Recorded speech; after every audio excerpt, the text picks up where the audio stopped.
Our next inductee had a great journey too. A proud Monroe Academy Mustang. A sharpshooter in the days when sharpshooters weren't really rewarded. One season, while leading her team to the state title, she averaged 21 points a game. For her career, she scored over 1,600 points in basketball. And keep in mind, this was before there was a three-point shot.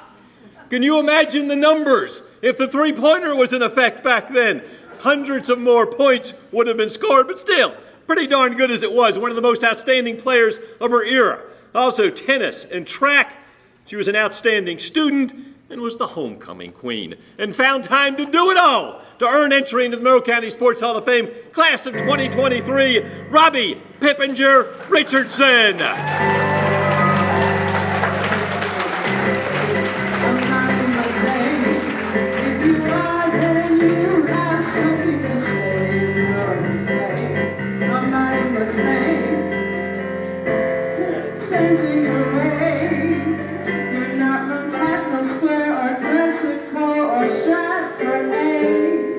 I wouldn't go there, no, sorry, I'm here to stay. If you're a mistake, then I am with you, for I am Mustang too. Oh, thank you. Thank you so much for that introduction. Thank you to the chairman and committee members for choosing me to be included with all these other elite athletes.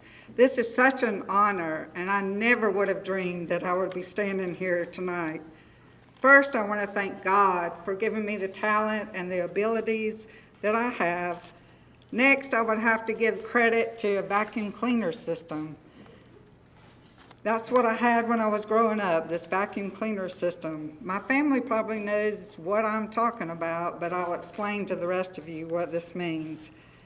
My parents built a house we moved to Macon when I was about 2 years old. I grew up in Macon, and my parents built a house, and my mom had a choice whether to have air conditioning, central air conditioning, or central vacuum cleaner system. Well, not being from Macon and knowing that the forecast in Macon is hot and humid, she chose the vacuum cleaner system. Well, we found out pretty quick that it was a lot cooler to be outside than it was inside our house. That vacuum cleaner system worked real well for a 2-story house, but that air conditioning would have been a lot nicer. But so what we discovered being outside, we found whatever we could do outside all day long. We were out most of the summer. I was riding bikes, jumping on my trampoline, hitting tennis balls against a brick wall, shooting basketball in our driveway. So most of our childhood, or my childhood, was being outside.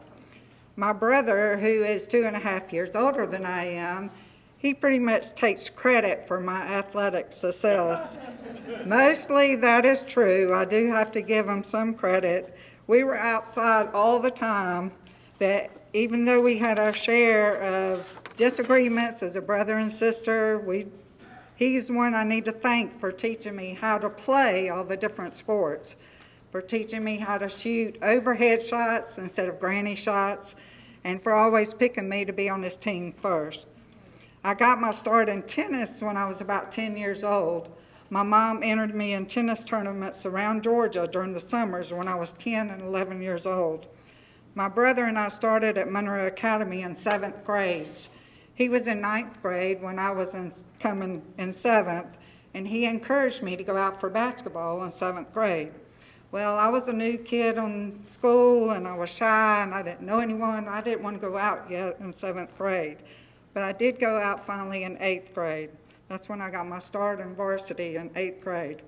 It was about that time when it went from 6 players to 5 players. I kind of telling my age, but it's gone from 6 players to 5 players on the court.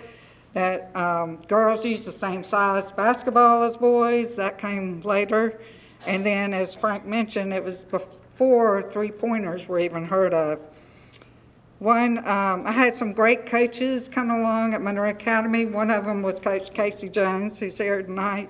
He taught me more than any of the others. And I really do. We really didn't quite understand what the ankle weights and running the bleachers and all those suicide drills were all about, but he knew he was developing a championship team. And so for him, I thank him for that. I thank my teammates who helped me to be as successful as I am, and for all the rides home after practices. There is no I in team. Thank you to my sisters and brother for always supporting me all these years, for always being at my games. I played tennis at Monroe, even though I wanted to play softball, but couldn't since they were at the same time. Track was a little different at Monroe. There was not any practicing or preparing for track meets. We were pretty much asked the day before to attend a track meet. Luckily, I could run fast, and I competed in the 50 and 100-yard dashes and didn't have to do those long relays. I was fortunate to continue my basketball career as a Mercer teddy bear. We were teddy bears back then, not lady bears. And while in college, I was finally able to play some softball. I played for my church, and then I ended up playing for the city of Macon. For my career, I did not choose to teach or coach, but I had the privilege to serve the families of Georgia for 26 and a half years. In between those 26 years, athletics found me again, and I did teach and coach for about 9 years in a private school sector. I'm now retired, living in Forsyth, and still find myself being an athlete, enjoying sports with my 2 children and 3 grandchildren. Sports have always been in my blood, and I learned lifelong attributes from playing them, such as getting along and respecting others, working hard to be successful, and picking yourself back up when you fail. Last but certainly not least, I want to thank my husband, my high school sweetheart, for being the best basketball manager, for being my #1 fan and support all these years. Because of him, I'm standing here tonight. Thank you so much.